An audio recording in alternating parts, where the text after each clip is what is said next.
Kisah eks-karyawan pinjol gaji 27 juta rupiah hidup tak tenang, kini punya 3 pabrik bantal. Begini kisah hidup mantan karyawan pinjaman online alias pinjol, mengaku mendapatkan gaji puluhan juta namun hidup tidak tenang. Ialah kisah dari Davi Adam yang pernah menjadi karyawan pinjol.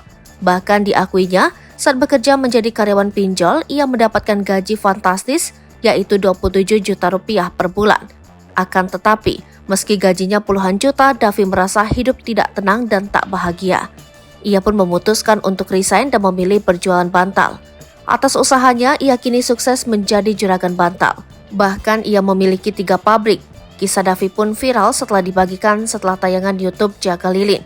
Diketahui saat kuliah, Davi memilih jurusan desain grafis pada salah satu perguruan tinggi di Surabaya. Cari freelance untuk bayar kosan, makan sama bayar SPP, ungkapnya. Setelah lulus, ia pun bekerja di salah satu perusahaan leasing dan fokus pada pinjaman online. Tugasnya mencari nasabah dan satu nasabah akan mendapatkan komisi Rp300.000.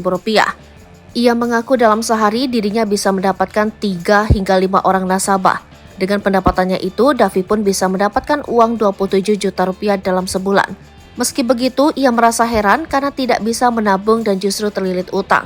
Hingga akhirnya ia pun memutuskan untuk resign dari perusahaan tersebut. Setelah keluar, Davi pun menjalankan bisnis online dengan berjualan handphone, bantal, dan lain sebagainya.